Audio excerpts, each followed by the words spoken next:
Hoje a gente vai tratar de um assunto chamado Como Tratar Seu Melhor Amigo. É um assunto bem interessante.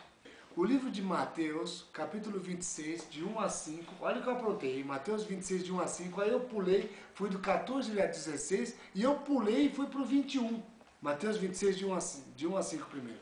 E havendo Jesus concluído todas estas palavras, disse aos seus discípulos: Sabei que daqui a 2 dias é a Páscoa, e o Filho do Homem será entregue para ser crucificado.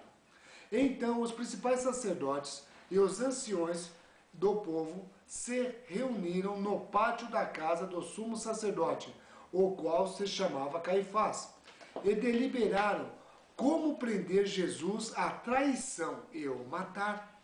Mas diziam, não durante a festa, para que não haja tumulto entre o povo. Aí eu pulei, 14 a 16. Então, um dos 12, chamado Judas Iscariotes, foi ter com os principais sacerdotes e disse: Me quereis dar, e eu vô-lo entregarei?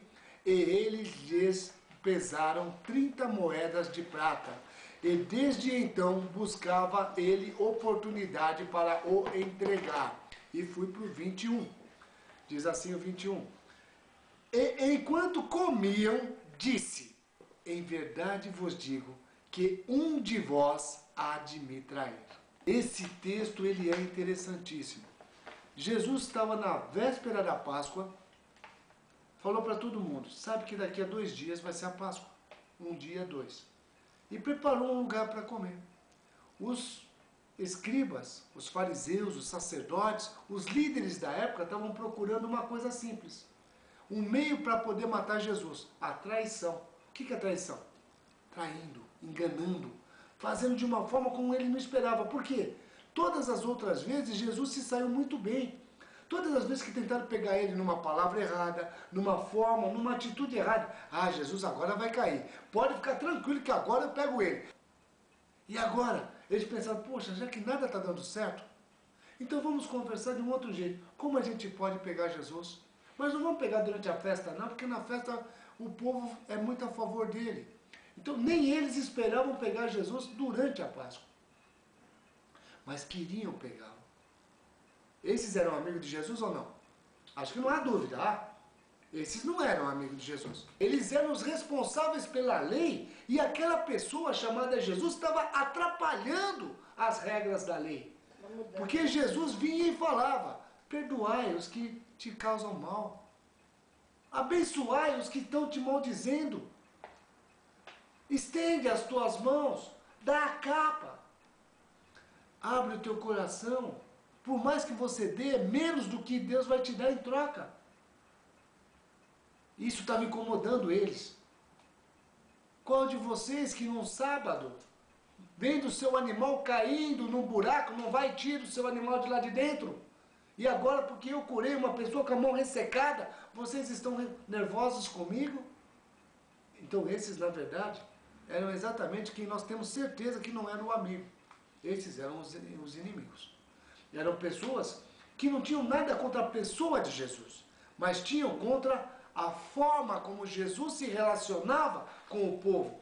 Porque o povo gostava dele. Ele falava a linguagem do povo. Ele falava de uma forma tão agradável que ele atraía pessoas. Vocês já viram gente falando e quando começa a abrir a boca todo mundo foge? E outras que quando começam a falar, parece que a boca tem mel. As palavras que vão falando, vão destilando, o ouvido vai ouvindo, e não sai. Fica dentro do cérebro, gostoso, fica, e você fala: eu quero ouvir mais, está tão gostoso. Não estou falando de quem tem voz bonita, porque só ter voz bonita não é o suficiente para atrair pessoas. Estou falando de quem tem palavras que trazem e faz a diferença. Palavras que quando você ouve, você fala: nunca ninguém falou desse jeito para mim. Poxa, estou tanto tempo onde eu estou e nunca ninguém tocou o meu coração da forma como Jesus está tocando. E eles estavam incomodados, porque eles eram as pessoas que não incomodavam, que não mudavam a vida de ninguém. Eles eram as pessoas que todo mundo estava igual. Jesus foi numa casa, e naquela casa teve uma ceia. E naquela ceia, uma mulher por nome de Maria. Maria de Betânia pegou um vaso com alabastro, com um perfume caríssimo, que custava 300 denários, ou seja, 300 dias de trabalho. Um dia de salário, um denário. E quebrou sobre a cabeça de Jesus e derramou no corpo dele inteirinho. E o lugar daquela ceia, lugar de comida, ficou um lugar maravilhoso e cheiroso. E todos os discípulos falaram, não com Jesus, mas com a mulher, por que você fez isso? Pega isso daqui e desce pra gente, e a gente dava pros pobres. A gente transformava isso em dinheiro e dava pros pobres. E Jesus falou, calma, vocês estão errados. Vocês estão errados. Ela fez isso para minha alegria. Como vocês não podem ficar contentes comigo, meus amigos? Os discípulos eram amigos de Jesus. Vocês estão querendo o quê? Que ela também derramasse uma gotinha em cima de vocês? Passou essa fase. Só que Judas ficou incomodado. O livro de João fala que Judas ficou extremamente incomodado com essa situação. Porque ele era o rapazinho que guardava o dinheirinho. E o que ele fez no texto que nós lemos em seguida? Ele foi visitar os amigos e inimigos de Jesus. E chegou diante dos amigos e inimigos de Jesus e fez a pergunta clássica. O que vocês me dão se eu entregar ele para vocês? Eles pesaram 30 moedas. Como é estranho as coisas de Deus. Jeremias, quase 5 séculos antes, tinha falado que isso ia acontecer.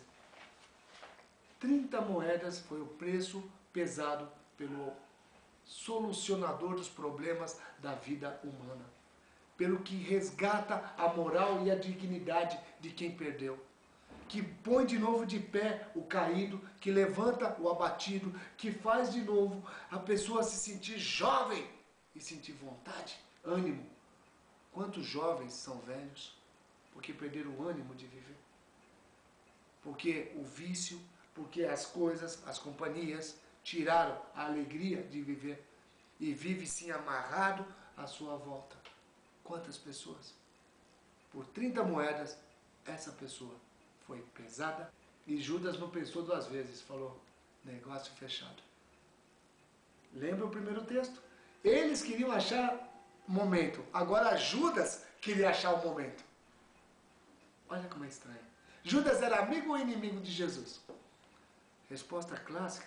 Ninguém que anda 3 anos e meio com Jesus, dia e noite, que conhece como ele ronca, que conhece tudo, pode se considerar inimigo. Ninguém que foi escolhido em meio a 500 pessoas. Jesus subiu no monte, ficou a noite inteira orando, desceu e falou, vou escolher 12 pessoas. 12 eu escolho. Poderia ser inimigo. Era amigo. Não há amigo mais chegado que o irmão. Ele tinha ali do lado dele. Era mais amigo do que Tiago, do que Judas, que escreveu pedaços da Bíblia, que também são irmãos de Jesus. Era mais amigo. Jesus não escolheu nenhum dos irmãos dele. Jesus escolheu outras pessoas e trouxe para perto.